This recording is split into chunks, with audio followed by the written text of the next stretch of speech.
Welcome to ColeSoft's cXDC class. My name is Dave Cole. I am President of ColeSoft Marketing and Chief Architect for cXDC.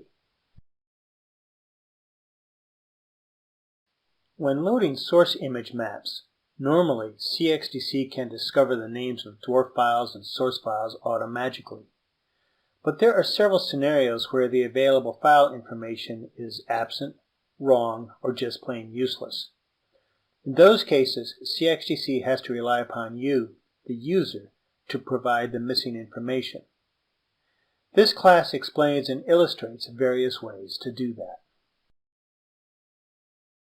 The class will be guided by this PowerPoint presentation. While we're conducted by a live instructor, he will be adding his own insights throughout. Let's get started. For XLC and C++, when DWARF data is generated, the compiler hardcodes the DWARF file's dataset name into the object file. Then the binder propagates that information into the program object. So the DWARF file's name becomes hard-coded in the program object. Further, the C source file names also become hard-coded into the DWARF data. Note, if you compile on Unix, the path and file names are saved instead. Now, while the DWARF dataset name is saved for XLC and C++ programs, it is not saved for Metal C code. That's because saving such information requires the presence of the language environment runtime. But the very essence of Metal C is the complete absence of the LE runtime. So in order to support Metal C, cXDC needs to have mechanisms that allow the user to provide the DWARF file name when it is not otherwise available. cXDC has two such mechanisms: the library lists command and the dwarflib and sourcelib operands on the map command. Generally, when using XLC or C++, the DWARF and source file names will be automatically available to cXDC. However, there are situations in which either the names are not available or the available names are not actually usable.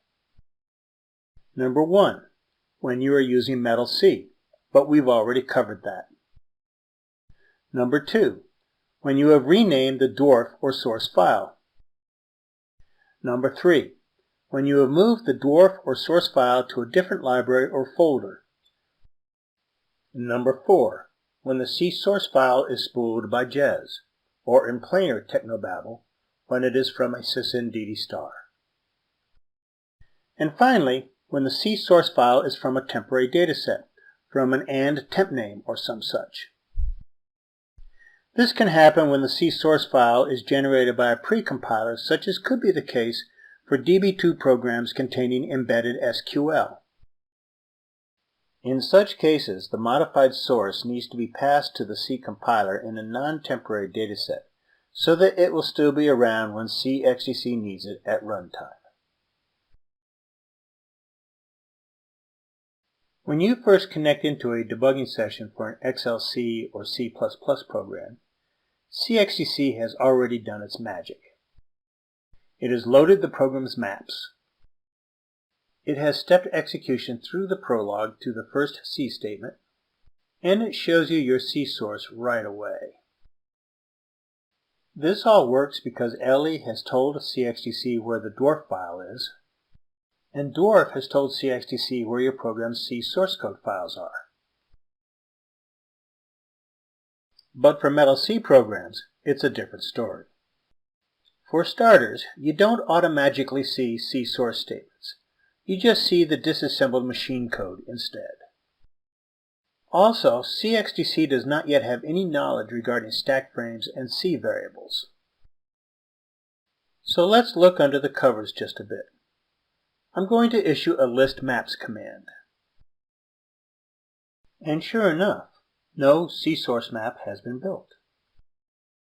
A binder map is there, but no C source map. But the binder map is important because because it informs cXDC where the module's cSecs are, and in particular, where the C code is. Okay, enough digression. I'll use the where command to get back. Shall we get rid of this assembler? This map command will do that. But notice, we have to use the DWARF operand to tell cXDC where the mapping data is. Here's the map command's report. It starts off showing the name of the control section it's trying to map. Then reports the DWARF file that it's reading, and the source files too. In this case, there are 3. And finally, it reports the map that was built, its name, location, and type. Notice also that we now have stack and variables information. So now if we go back and look at the program, this time we'll finally see C source statements. The machine code is still there, of course, and we can see it if we want to. But who wants to? Okay, moving along now. As mentioned earlier, there are 2 distinct methods for telling cXDC where to look for DWARF files and even source files when necessary. You can use explicit DWARF and source operands on the map command, or you can implicitly use something called library lists management. As always, there are pros and cons. For pros, first and foremost, the DWARF and source operands are easy to understand and use. So they are great for the occasional one-time, ad hoc, need-it-now situation. For cons, using these operands repeatedly gets more than a little tedious. And these operands don't provide for searching multiple files and libraries. On the other hand, we have library lists management, or LLM for short.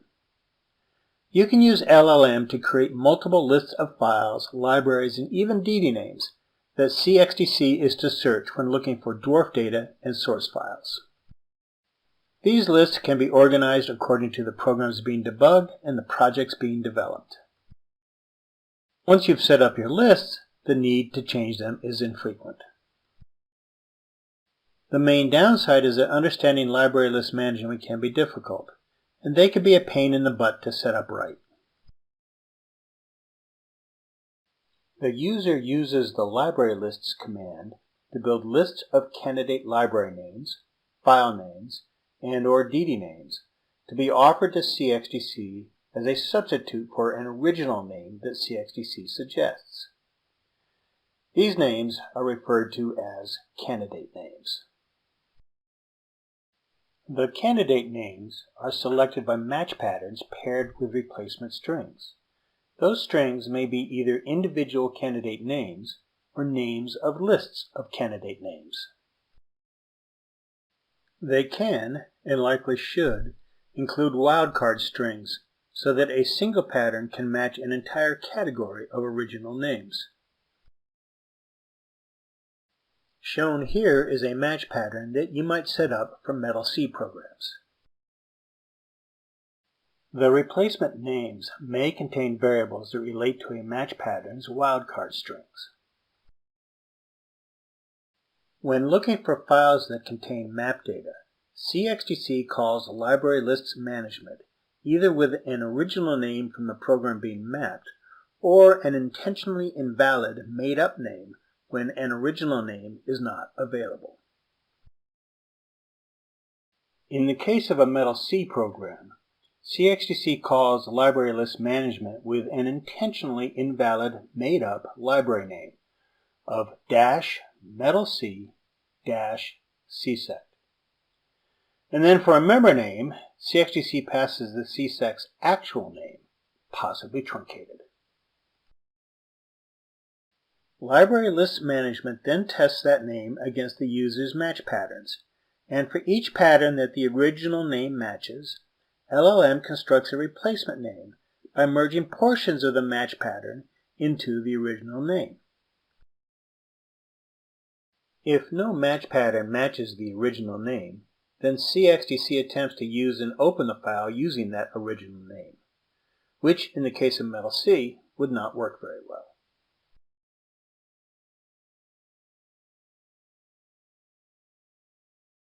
In the normal case, when cXDC passes a DWARF or source file name to Library Lists Management for consideration, cXDC will send the file's original dataset name, library and member name, or path and file name. The normal case is the program is an LEC or C++ program, not a Metal C program.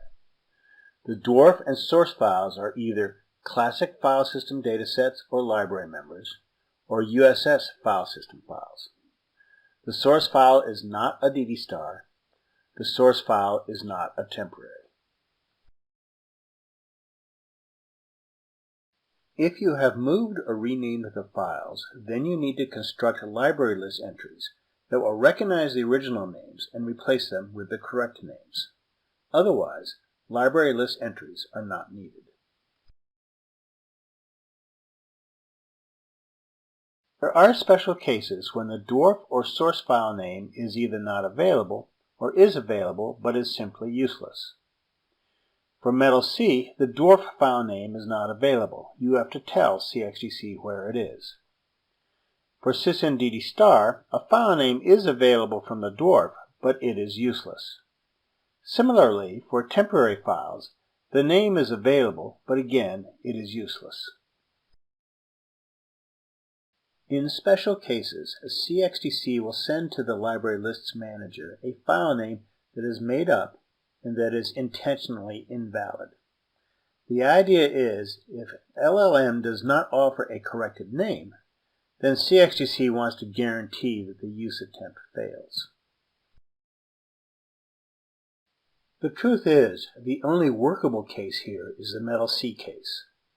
In the other two cases, the DD star case and the TEPNAME case, even though XDC has come up with something to call the Library List Manager with, LLM cannot offer any practical response. So my suggestion is to avoid these cases altogether.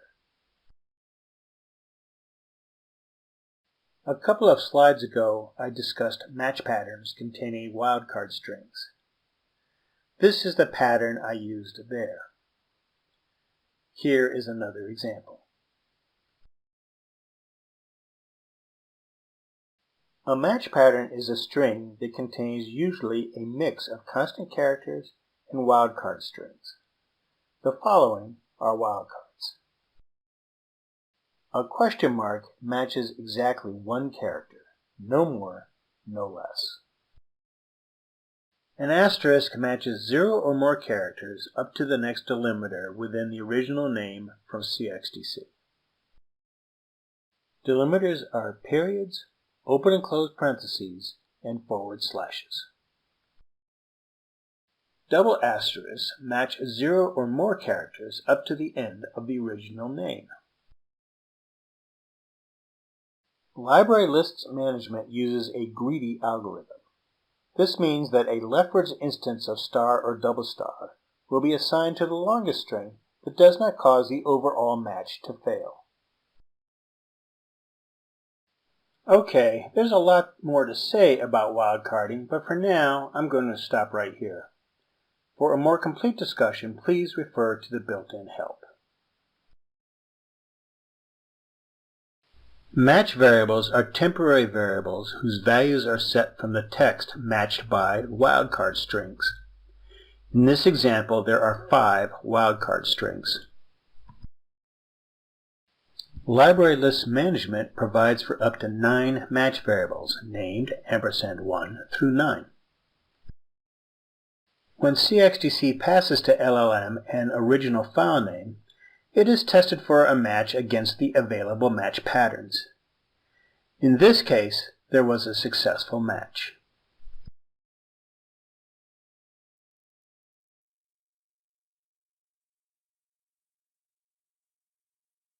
Each part of the original name that was matched by a wildcard string is then assigned to the matched variables in sequence. and nulls are assigned to the leftovers.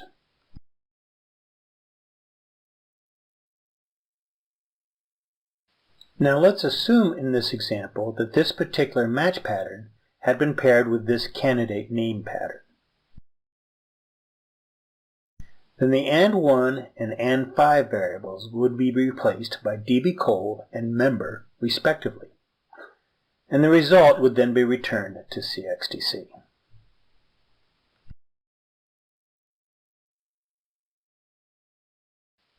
Finally, there are three versions of the match variables. One that subs in an upcased copy of the matched text, one that subs in a low-cased copy, and one that subs in an unchanged copy.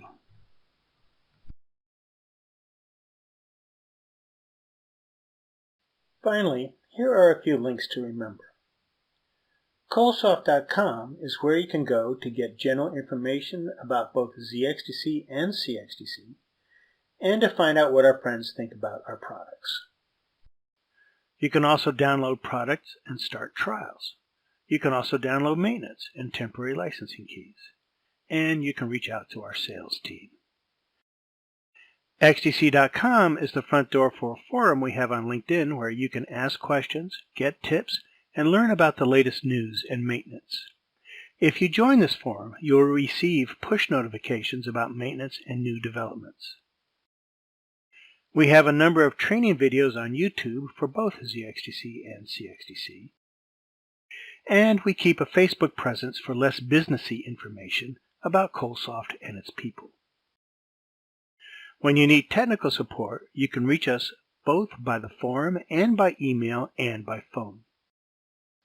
You will find our people to be both quick and knowledgeable and accommodating. Thank you.